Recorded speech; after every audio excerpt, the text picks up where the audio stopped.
So let's have a little look at why Book One of the Aeneid is important.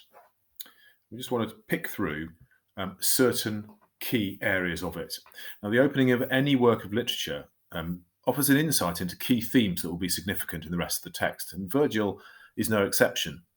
Book One of the Aeneid gives us a range of clues as to what will follow, and those clues come in the start, in the signs of divine conflict, the importance of fate, the presence of Rome, and the characters of Aeneas and Dido.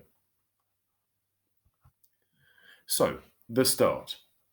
I sing of arms and of the man. The start of the poem, and yes, the Aeneid is a poem, not a book, lays out the essential starting point for the text. It's about Aeneas, who is fated to found Rome, but will have to do it through war. Within this phrase is an echo of Homer. The Odyssey starts by addressing the muse and the story of a man of twists and turns. And the Iliad takes its theme into. So we have this combination of I sing of arms and of the man.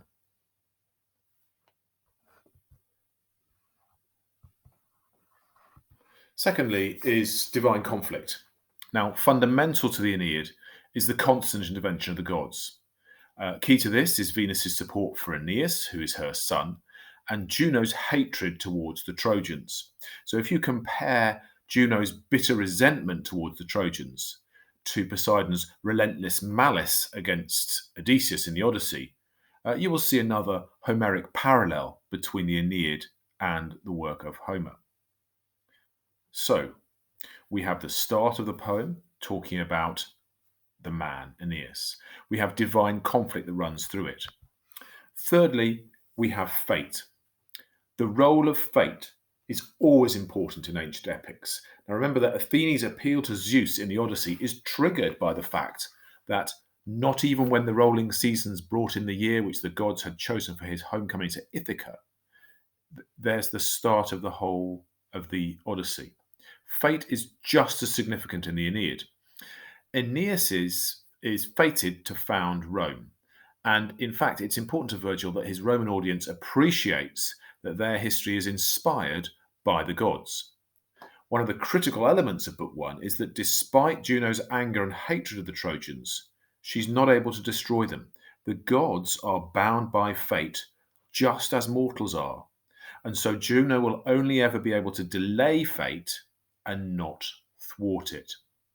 So fate will run all the way through the course of the Aeneid. Rome is also a significant element within Book One and sets up the idea of what's going to run through the whole of the text. Now, unlike in Homer, the historical context of the Aeneid is of critical importance. Virgil has lived through 20 years of civil conflict, and his family have lost their lands during this period.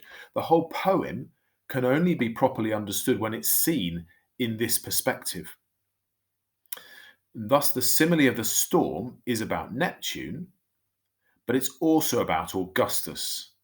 Neptune calms the storm, Augustus calms the political storm. And it's no coincidence that Jupiter's prophecy about the future is in Book One, where it lays down the whole direction of the poem.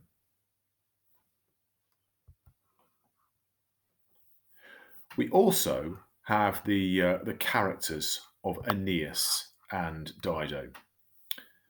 Now, Aeneas is established by Jupiter's prophecy, which has laid down the whole direction of Aeneas's life after the fall of Troy. Jupiter assures Venus that Aeneas will be the founder of Rome, and the final section of the prophecy links this destiny to the events of current-day Rome, where Augustus brings peace to the city after the civil war. Note especially the epithets that Virgil uses for Aeneas: dutiful Aeneas, father Aeneas, Trojan Aeneas, which gives us a strong sense of Aeneas's role. Throughout the poem, he will be struggling to obey this pietas, this duty, which you will be able to follow all the way through the text. And finally, Dido. The appearance of Dido in Book One sets up the tragic chain of events that dominates the first third of the poem. Before Aeneas's arrival, Dido is a successful, independent woman who has re-established a kingdom for her people. By the end of Book 1, she is already drinking long draughts of love, as you see in line 749, and has the epithet doomed Dido. So there are some of the basic, significant things that we're going to follow through the whole of the poem. The start tells us about the man Aeneas. Divine conflict defines what goes on in the poem. Fate is running under the whole thing. Rome is the context, the backdrop against which we need to see the whole poem. Aeneas is driven by pietas, and Dido is the final part of this tragic setup to the poem, which we'll be following through as we move through Book 1 and beyond.